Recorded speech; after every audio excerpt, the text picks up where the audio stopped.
Some people love history, some people live it, and some people do both. Tonight, the story of a man we met along the way in Custer.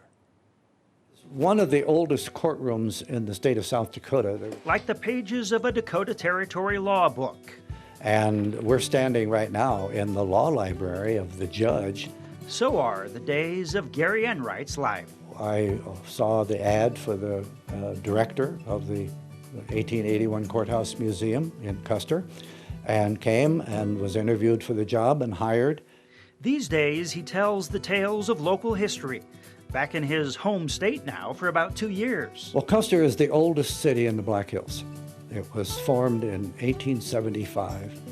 Truth be told, he has quite a tale of his own. I was born and raised at Timberlake, South Dakota, on a ranch.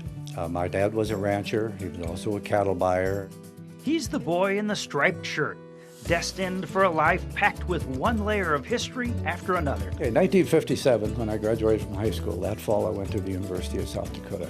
And while studying radio broadcasting, he met a student from Yankton. His name was Tom Brokaw, and we became friends. And we worked together a lot. We covered a lot of the events locally at the KUSD radio and TV in Vermilion at the university. Yep, that Tom Brokaw. And while Enright did not become a superstar, his own broadcasting career took as many twists and turns as a rancher's rope. After college, he took a job at KCCR in South Dakota's capital city of Pierre before turning the page to television. In 1962, I saw an ad in papers that they needed a news director at KRSD TV in Rapid City. So I drove out to Rapid City, interviewed. And got the job at what was then Rapid City's NBC TV station, a forefather, so to speak, of what eventually became Black Hills Fox, KEVN-TV. Next stop, KTIV TV in Sioux City, more than 50 years ago. I started there in '63, and I was there off and on for 11 years. The golden age of TV news and golden days for Enright, including interviews with some of the biggest political names of the era. Well, I've enjoyed McGovern up until he died. McGovern was a powerful politician, but not the biggest name Enright would meet. But this was a half-hour-long interview with Teddy Kennedy. And I've always had kind of a special place in my heart for Teddy Kennedy because he was the first biggie that I really ever interviewed. A lot was different then, like the standard for news sponsors. Check out the little statue next to Enright's elbow. But nobody said a word about it. There was the Hams Bear, and we peddled beer in our newscast. And election coverage was different too. Handwritten results, pictures on the wall, and papers on the floor. I always liked political elections because they were more fun to do the returns on television than anything else in television.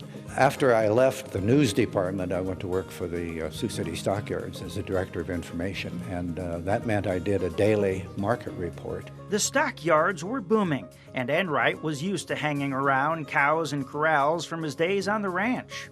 And, like a magnet, history, once again, called his name. President Johnson, after he got out of office, took ranching seriously. And LBJ wanted to sell a bunch of cattle to the Sioux City Stockyards. So he arranged to fly a group of people down to his ranch in Texas for a publicity trip. They served a wonderful steak, and the president was the most gracious host I have ever met in my life. He was a delightful man. I had more enjoyment that night visiting with a politician than I ever had. A couple years later, Enright changed careers, eventually becoming the CEO of the National Beef Checkoff Program. Now, sort of retired, running the museum in Custer. We had the best year we've had in the 40 years that this museum has been in operation. Another step in the stairwell of life that began in tiny Timberlake and led him back home to South Dakota. I love this old building and I love this job. I love history. And from the folks fate brought into his path, it's clear history loves him back.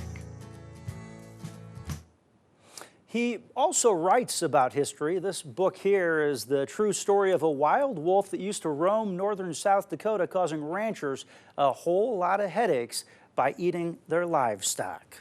That is another fascinating character. Again, people who you maybe have run into on the streets of Custer and you don't know their background. It's amazing. You would have no idea. Tomorrow night we continue our series with a look at what's called a Lakota Immersion Daycare, the only one in the state of South Dakota, as they try and preserve the language, starting with children before they start speaking. That's amazing. All right, we'll look forward to it. Thank you, Steve.